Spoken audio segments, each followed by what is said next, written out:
تكوي بيجامة جوزك قبل ما ينام. تعالي قبل ما ينام تكوي بيجامة. تعالي مش قبل ما ايه؟ ينام. تعالي تتفرج على ايه؟ انت ليه ما بتكويش بيجامات جوزك؟ ليه؟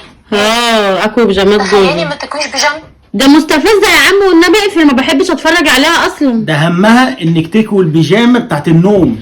قال ليه بقى؟ هو في حد بيعمل كده؟ طب استنى، ده بتقول هي لك في إيه؟ حد بيعمل عشان كده؟ لو خرجت هي بتستفزنا وخلاص اصلا. عشان لو خرجت في الحلم يبقى القميص مكوي ولا البيجامه مكويه. ان شاء الله. انت بقول لك اكوي القميص وانا رايح الشغل او خارج مشوار، تقولي البس جاكيت، البس بلوفر يعني عليه، انت بتلبس البس جاكيت حاجة او عليه تقيلة. بتلبس سويت شيرت عليه، انا هاكل ليه؟ هاكل ايه الحاجه اللي من تحت يعني؟ وارد يا ستي يحصل. افرضي بشرب مشروب وقع على التيشيرت ولا على السويت شيرت ان شاء الله. وعايز اقلعه، انت قاعد بقى مكرمش. انت قاعد بقى فاضي وبتتفرج على ياسمين. أيوة. وياسمين اصلا بتقول كلام غريب. ليه غريب يا بنتي؟ ما هي اسمعي وينام بيها اسمعي. مكرمشة ومفعكشة. مش هتخسري يروح في حاجة. الحلم مشوار فجأة كده ولا كده. مشوار فجأة في الحلم. مكسرة وبيجامة مكسرة ومكرمشة. الله عليك ده يا ست. مستفزه تقول والله. علينا ايه في الحلم؟ تقول عليه في الحلم شايل ايه؟ عليكي؟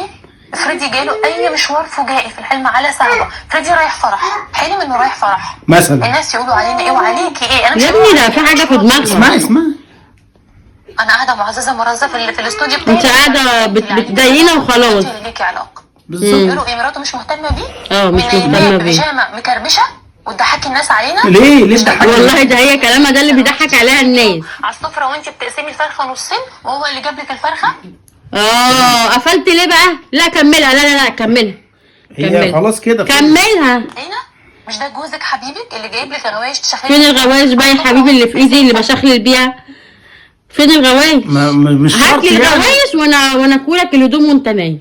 ما هو انت برضه يا ياسمين يعني لازم غوايش عشان تكوي. ايه اللي دلوقتي- دخل الغوايش في الكون دلوقتي يعني؟ قلبت على ياسمين. لخبطت الدنيا. ما تتفرجش عليها كتير بس عشان ياسمين دي هتوديك في داهيه. هو صح، لا انت تتفرج عليها ولا انا اتفرج عليها. اه. ايه الغوايش ايه؟ يعني انا لازم اجيب لك اشمعنى انت غوايش مش عايز شحن تسمع كلام؟ عشان تكوي؟ ما انت كنت ماشيه حلو. اي واحده بقى جوزها بيجيب لها غوايش، فين الغوايش بقى بتاعتك؟ لا يا ماما، ده كلامها كله كذب. ايه اللي اي واحد؟ دلوقتي كلامها كله كذب. يعني- لما قالت الراجل هو بيجيب الغوايش لمراته بقى كلامها كله ايوه وانا كذب. جايب لك غوايش. مش شرط يبقى الغوايش. خلاص بقى ما تقعدش تتفرج صح. عليها وتحسسني ان انا مقصره معاك. انت صح. عايزني يا حبيبي اكويلك؟ لا. هات لي الغوايش. لا يا ست، انا بلبس حاجات تقيله وما بتبانش، القميص مش هيبان اصلا. طب قلب بقى، ما تتفرجش عليها كتير. يا ست انا داخل انام. ماشي. ولا تزعلي نفسك، انا اللي غلطان مش انت. انت اسمع كلام السوشيال ميديا والكلام ده. اه بس بعد اذنك بطلب دلوقتي منك بعد اذنك. قميصين بس اروح بيهم في الشغل في اول الاسبوع، وباقي الاسبوع ما تكويش حاجه. ماشي ان شاء الله. وانا ان شاء الله ربنا من غير بقى ما تسمع لي كلام ياسمين ماشي. وتشغل لي كلام ياسمين وكل شويه تقولي تعالي اتفرجي على ياسمين وتعلمي من ياسمين. ايه الغوايش ايه؟ دي ايه؟